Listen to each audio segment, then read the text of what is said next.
The 11 Laws of Likability. Book by Michelle Tillis, Lederman.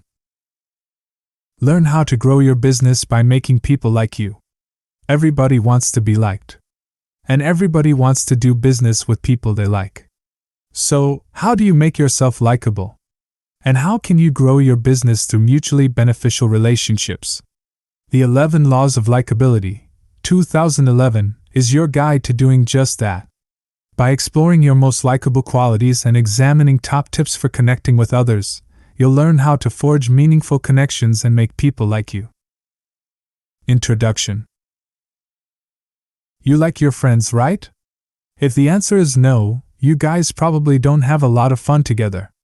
Or else, you're in some pretty toxic relationships. But with the exception of cases where the latter option is true, most of us are very close to our friends and we find laughter, joy, and fulfillment in our interactions with them. But have you ever taken a moment to ask yourself why you like your friends? What qualities drew you to them? What made you say, "I want to spend more time in this person's company"? Maybe it's the fact that you have some things in common, like the same sense of humor or the same values.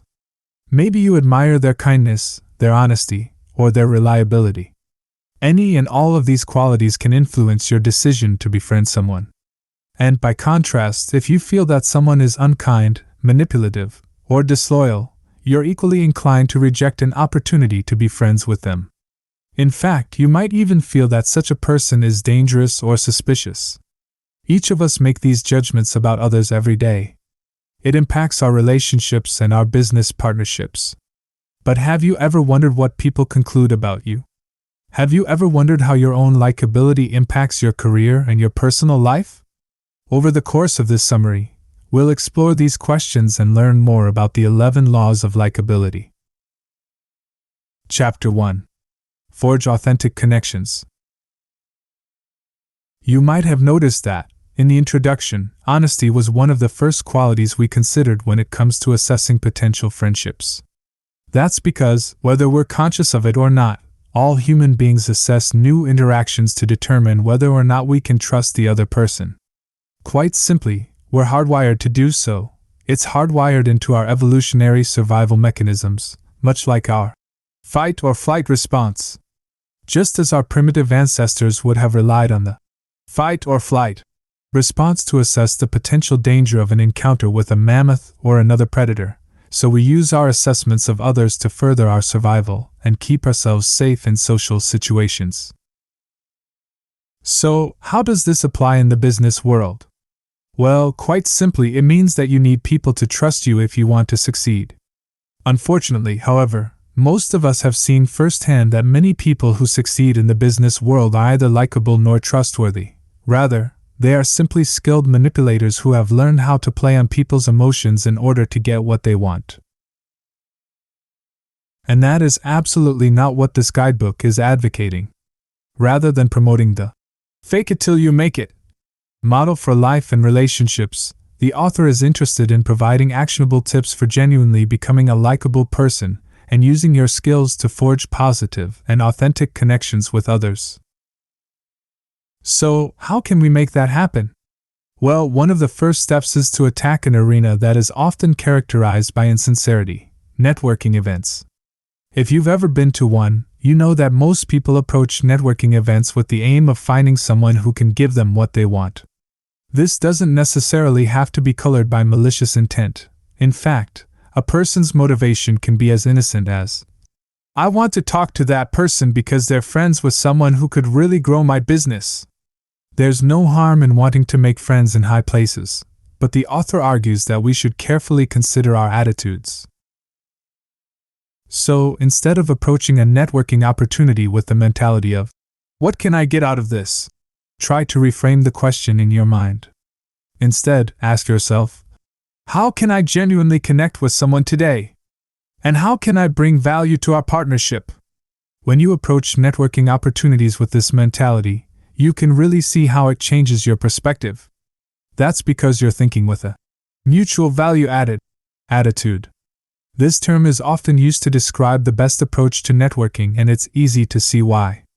Because every relationship is going to be better when, Instead of thinking about what you can get out of the relationship, you're thinking about how you can help the other person.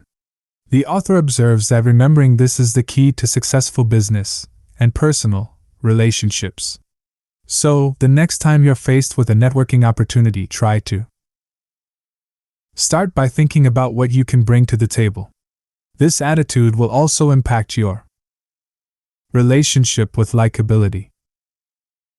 Here's how. For starters, being genuinely kind and considerate of others will instantly make you more likable. But it will also help you look for things to like about the other person. That's because you have a new perspective that has revolutionized your attitude. Now, instead of wondering what the other person can do for you, you're thinking, what can I do for them? How can I get to know them? This attitude will invite you to ask meaningful questions and listen closely when the other person talks. For example, you might ask them about their career goals, their life experiences, their opinions, or a new project they're working on. All of these questions can lead you to some interesting insights about someone else, so make sure you're listening closely and looking for things to like. For example, their answer to a particular question might reveal that they are very considerate of others or that they are passionate about a charitable cause. You might learn about their experience with battling adversity, or hear about a time when they practiced extreme perseverance and determination. You might not have a lot in common with everyone you meet, but there's a strong chance that you can find at least one thing to like about everybody. So, be on the lookout for the good in other people and practice attitudes that will make you a more likable person. This will help you to form genuine and authentic connections with others every time. Chapter 2. Always be authentic. It would be great if we could turn that chapter title into a catchy little acronym like ABC, which stands for Always Be Closing. But unfortunately, our message isn't quite so punchy. But even if it isn't catchy, it's definitely still important. That's because the author believes that authenticity is the key to likability. However, that comes with the vital caveat that authenticity isn't the same as brutal honesty. No one should be brutally honest all the time. You're not likely to make friends if you go around telling people, "You look so fat in that," or "That's the dumbest idea I've ever heard." So, it's important to remember that being authentic is different from being blunt. At the core, authenticity is simply about being yourself. And in the professional world, we often find it hard to freely be ourselves. Many of us feel pressured to play a role or craft a persona. We might feel as though we have to be one person at work and someone else when we're at home. But the author asserts that this is deeply unhealthy. Even if we fail to explicitly acknowledge that, we all know the difference. Because when you're being yourself, it feels as natural as breathing. But when you feel pressured to put on a show, you're overly conscious of everything you do and say.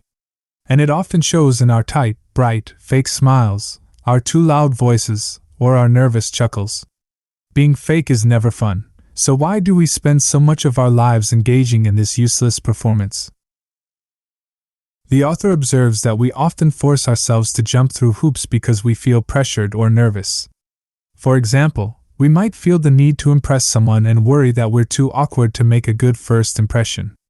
Alternatively, you might find yourself in a conversation with someone you don't like and feel pressured to be nice to them.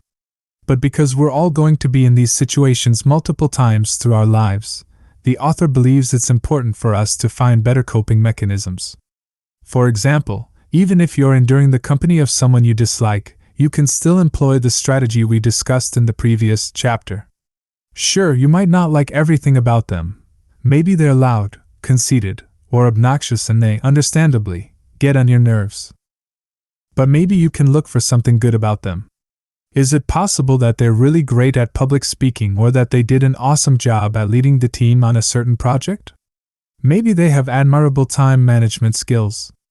It's vitally important that we look for these things in the people we dislike because our personal biases can sometimes cause us to be unfairly biased. You know this to be true if you've ever been infuriated by the innocent actions of someone you disliked. For example, have you ever felt irrationally annoyed by the sight of someone eating crackers or posing for a picture on Instagram just because you don't like them? If your feelings were different, the action alone wouldn't bother you at all. But when it's someone you dislike, you might feel an overwhelming sense of annoyance.